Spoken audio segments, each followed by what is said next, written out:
طيب مش عايز اطول في المقدمه عشان عندي كلام كتير. ده فيلم جديد من افلام يورجوس لانثيموس، يعني ببساطه لا يصلح للمشاهده العائليه باي شكل من الاشكال، ومش فيلم مين ستريم اطلاقا، بل يعتبر فيلم من الافلام السرياليه الفنيه اللي هتفهمك جدا لو ما قدرتش تكمله، او كملته بالعافيه ووصفته بانه اكتر 3 ساعات مملين قضيتهم في حياتك. صحيح، فيلم 3 ساعات بس، دي تقريبا كل حاجه. خلينا في الفيديو ده نناقش فيلم كايندز اوف كايندنس، وشارك في اخر الفيديو شرح لقصته من وجهة نظري. فكالعادة الأول أهلا بيك، أنا محمود، ويلا بقى نبدأ فيديو النهاردة. Good evening, ladies and gentlemen.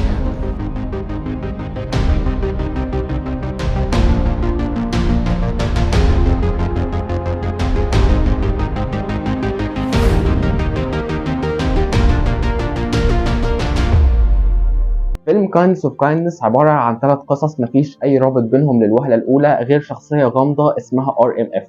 أحداث القصة الأولى اللي تحت عنوان RMF Dying بتحكي عن روبرت اللي بيتم التحكم فيه من خلال ريموند رئيسه في الشغل، وبتبدأ الأحداث لما بيرفض روبرت طلب غريب لريموند. أحداث القصة الثانية اللي تحت عنوان RMF Flying بتحكي عن دانيال اللي زوجته ليز بتختفي في أحد الرحلات لمدة طويلة، وبعد رحلة بحث بترجع ليز للبيت وبيبدأ دانيال يشك إن اللي رجعت ديت مش زوجته. واحداث القصه الثالثه اللي تحت عنوان RMF Eating Sandwich تحكي عن ايميلي اللي بتترك بيتها وزوجها بهدف الانضمام لجماعه غريبه الاطوار، وبننطلق معاها في رحله للبحث عن شخص غامض لما بتقع في احد الاخطاء اللي بتهدد خروجها من الجماعه دي. We didn't obviously fuck.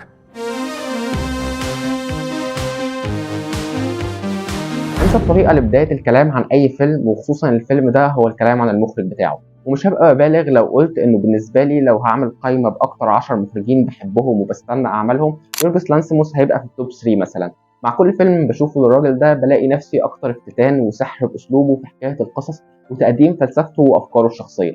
معرفش حد تاني بيشوف ده او انا بس، لكن يورجوس لانثيموس هو عنوان المبالغه بالنسبه لي. المبالغه بمعناها الايجابي مش السلبي، بمعنى انه بيقدر يضخم الرساله من قصته في حدوته صعب تصديقها بس علشان يركز على اللي عايز يقوله، اللي هو انا محتاج اتكلم عن غريزه الحريه عند البشر والقلق الزايد عند الاهل تجاه ابنائهم. هات بيت وحط فيه عيله محبوسه تحت سلطه اب هو الوحيد اللي مسموح له انه يخرج من البيت ده تحت شعار ان العالم خارج هذا المكان غابه مليانه بالوحوش. في فيلم دوكتوس عايز اقدم نظره على مدى تطرف المجتمع في افكاره. هات مؤسسه بتقولك لو ما ارتبطتش هنحولك لحيوان من اختيارك، وغابه بتقولك لو ارتبطت هنموتك، وحط بطلك في صراع بين الناحيتين في فيلم ذا لوبستر.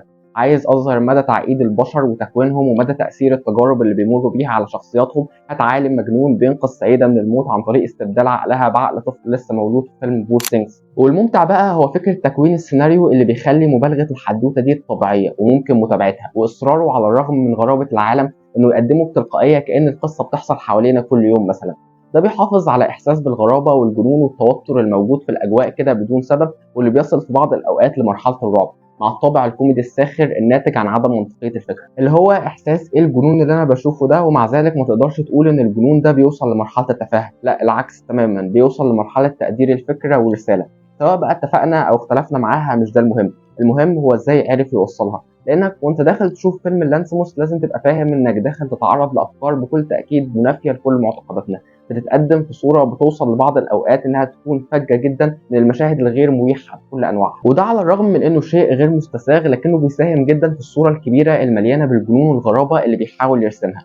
في رايي لو انت شخص متعرفش مين هو لانثيموس وعايز تدخل العالم بتاعه، انسب اختيار للبدايه هو فيلم ذا لوبستر، لفكره انه جامع بين جنونه الموجود في افلامه الفلسفيه دوكتوس وكيلينج اوف ساكرد دير، وبين التجربه المستساغه اللي سهل تتواصل معاها الموجوده في ذا فيفوريت وبور ثينجز. واعتقد دي افضل نقطه نبدا الكلام بيها عن فيلمنا النهارده. اللي بيفرق اخر فيلمين للانثيموس عن باقي افلامه السابقه انهم مش من كتابته هو، اكتفى بس باخراجهم، عشان كده دول يعتبروا اكتر افلام مستساغه وناس كتير تعرف تتواصل معاهم بسهوله. كلامي طبعا على افلام ذا فيفوريت وبور ثينجز. فيلم كايندز اوف كايندنس لانثيموس بيرجع مره تانية لكرسي الكتابه علشان يقدم لينا قصه بكل تاكيد تقيله جدا ومحتاجه شويه جهد عشان تقدر تتواصل معاها. من الافلام اللي لازم تختار الوقت المناسب والمود المناسب علشان تقدر قيمه افكاره. ويتكرر السؤال، هل الفيلم ممل؟ طبعا الفيلم طويل، احنا في الاخر بنحكي عن 3 قصص بشخصيات مختلفه، كأن كايندز اوف كايندنس كان مشروع 3 افلام ولانثيموس قرر ان هو يخلق رابط بينهم ويجمعهم في فيلم واحد. ومتعه الفيلم في الغموض الناتج عن ايجاد تفسير لكل قصه وايجاد الرابط اللي بيجمعهم مع بعض، ودي الحاله اللي ايقاع الفيلم الهادي والبطيء في معظم اوقاته بيحاول يرسخها. فلا الفيلم مش ممل اكتر من انه بيهيئ لك الحاله المناسبه علشان تكتشف الغموض بتاع قصته. وطبعا في العاده مع نوع الافلام دي انا مش بركز مع شخصيات او خط سير احداث، لاني بشوفهم عباره عن رموز هيكل لتوصيل الرساله، فصعب قوي تطلب منهم اي عمق او بناء. وفكره كمان الثلاث افلام في فيلم واحد بتحد جدا من فكره الاهتمام بكل شخصيه. هل ده عيب؟ بالنسبه لي لا طبعا، على مشاهده اولى ممكن لما اشوف الفيلم تاني وتبقى رسالته مكشوفه قدامي ابدا اركز مع جوانب تانيه، وده انا بشوفه نوعا ما مستحيل، لانه اجمل ما في الافلام اللي من نوع كاينس هي انه كل حد هيطلع بتفسير مختلف عن التاني اللي شافه، بل وفي بعض الاوقات انت نفسك ممكن تطلع بتفسير تاني تماما في المشاهده التانيه، والقاسم المشترك ان كلها تفسيرات هتبقى مقبوله جدا ومحدش يقدر يقول لك انك غلط.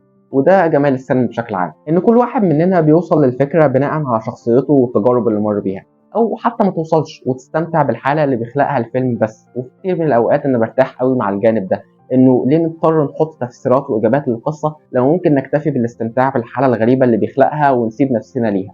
ومع ذلك هشارك رؤيتي الشخصيه للحدوته، لكن بس خلينا نتكلم عن نقطتين كمان. اولهم جمال التصوير وروعه استخدام الالوان. فيلم كاينس ممتع تتفرج على طبيعه الصوره بتاعته وجمال الكادرات اللي بيختارها لانسموس علشان تكون فيلمه.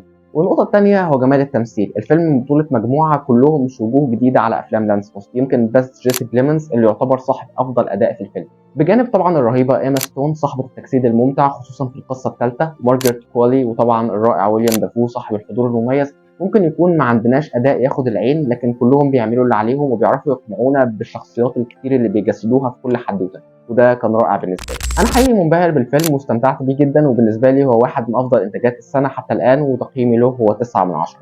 خليني بقى أشارك تفسيري للقصة عن إيه. كلامي ما يعتبرش حرق، لكن بكل تأكيد لو ناوي تشوف الفيلم وقف هنا، لأن متعة الفيلم الأكبر هي إنك تخرج بتفسيرك الخاص للقصة.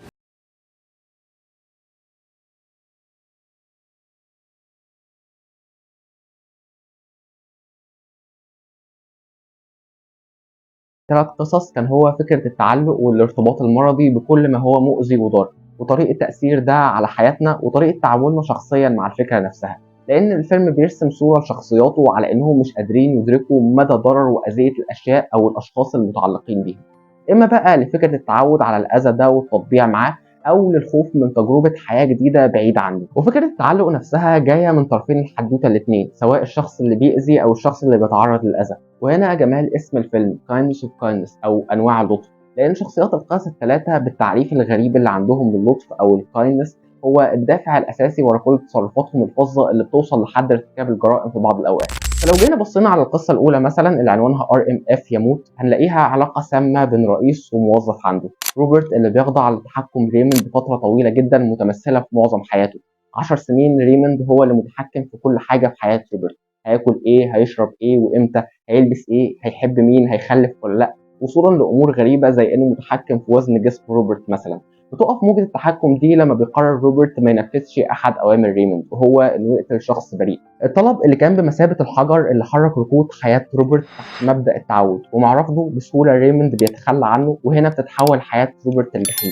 مش عشان ريموند ليه ايد في ده، وانما لانه اول مره من فتره طويله يختبر الحريه بمفهومها المطلق، واللي بيبقى صعب عليه انه يتعامل مع المفهوم ده لنفس الفكره، وهي التعود على حياه السجن، على انه دايما بيمشي بتعليمات. ويجي في الذاكره مشهد كلاسيكي من فيلم شوشنك ريديمشن، لما بروك بعد ما بيقضي حياته كلها في السجن بيخرج، وبدل ما بيفرح بتتحول حياته لجحيم وبيموت نفسه، كونه مش قادر يتعامل مع مبدا الحريه المفاجاه اللي طرقت على حياته. وزي ما قلت التعلق من الطرفين، روبرت متعلق بسجانه وريموند متعلق بمفهوم التحكم والسيطره، فبسرعة بيستبدل روبرت بشخصية تانية وهي ريتا علشان تبقى هي الآلة الجديدة اللي بيتحكم فيها. الأمر اللي مع تدهور حياة روبرت الجديدة بيدفعه إنه يحاول يرجع نفسه تاني تحت رحمة ريموند، وفي سبيل ده بينفذ طلبه وبيقتل الراجل البريء فعلا عشان يرجع لحياته القديمة اللي متعود عليها من تاني، وبتنتهي القصة هنا. القصة التانية واللي بعنوان RMF يحلق برضه بتدلل على المفهوم ده، بس المرة دي تعلق بغرض الحب بين زوجين ليز ودانيال. ليز اللي بعد ما بتتعرض لحادثة مميتة بتهدد حياتها وبتغير في طباع شخصيتها في سبيل رغبتها في النجاة،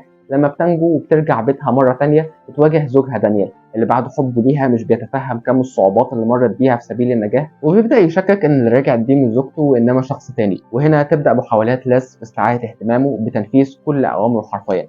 وزي ما قلت الرعب في الفيلم بشكل عام إن شخصياته مش مدركين إن هم بيتعرضوا للأذى، فلما أبوها مثلا بيحاول يخليها تدرك ده بتتخانق معاه وتسرد اشعار حب دانيال ليها، الامر اللي بيخليها تنفذ طلبه الاول بقطع احد صوابعها وطبخه ليه، وبتطور الصابع علشان يبقى كبد في المره الثانيه علشان تموت في سبيل الحصول على رضاه مره ثانيه. وكمبدا ان التعلق من الطرفين، فبرضه دانيال متعلق بليز لكن بالصوره المثاليه منها اللي ما فيهاش غلطه. ليز اللي رجعت من المصيبه اللي مرت بيها مش هي ليز اللي دانيال عايزها. وتفسيري للمشهد الاخير هو عباره عن تهيؤات للشخصيه، لان بنشوف منه بوادر جنون على مدار الاحداث بتخليه يتخيل زوجته بترجع له تاني مع ان زوجته جنبه ميته بعد ما طلعت كبدها من جسمها للرضا. القصه الثالثه واللي بعنوان RMF Eating the Sandwich بتدلل على نفس المنظور، وهو تعلق ايميلي بالجماعه الغريبه اللي بتنضم ليها. تعلق بيخليها تعتزل عائلتها في سبيل الحفاظ على نقائها المزعوم. لكن حتى الجماعه ديت ليها شروط مريضه، لما بتخترق بيبقى لازم الشخص يسيبها ويخرج. لما بتخترق ليز احد الشروط دي بتتعرض للطرد، وكونها متعلقة بيهم بتستمر في السعي للحصول على رضاهم والدخول ليهم مرة تانية من خلال بحثها عن الشخص المنشود اللي الجماعة دي مستميتة في البحث عنه. ويبقى الشخص المسمى RMF الموجود في الثلاث قصص متمثل في القدر اللي بيسخر من تصرفات البشر بدون ما يحرك أي ساكن.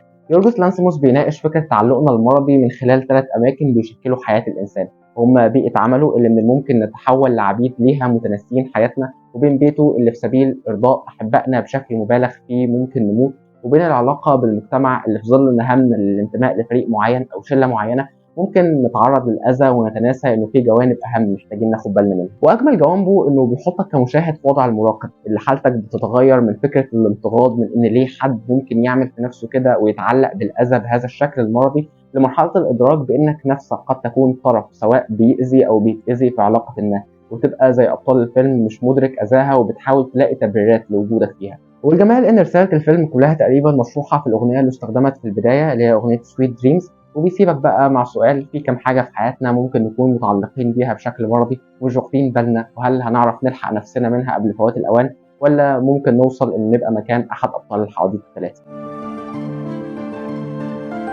زي ما قلت ده تفسيري انا، ممكن انت تشوف الفيلم وتستقبله بشكل تاني وتخرج بتفسير مختلف تاني تماما عني، ممكن انا اصلا ارجع اشوف الفيلم في حاله تانيه او عمر تاني واخرج بتفسير مختلف عن ده. اكيد هبقى مهتم اعرف تفسيراتكم للقصه في التعليقات. انا شفت لانثيموس حتى الان 7 افلام، كل فيلم منهم ينفع يطلق عليه تحفه فنيه. بعد ما كنت مقتنع ان بور ثينجز افضل افلامه، ودلوقتي حقيقي محتار انهي فيلم منهم يستحق اللقب ده، خصوصا وان كلهم يستحقوه. وبس دي كانت كل حاجه عندي النهارده. لو وصلت لحد هنا شكرا جدا، اتمنى تكونوا استمتعت. شاركوني برايكم عن الفيلم ولو شفتوه، واكيد تابعوني على فيسبوك وتويتر، هناك بنشر مراجعات مكتوبه للافلام اللي بشوفها. انا محمود وسلام.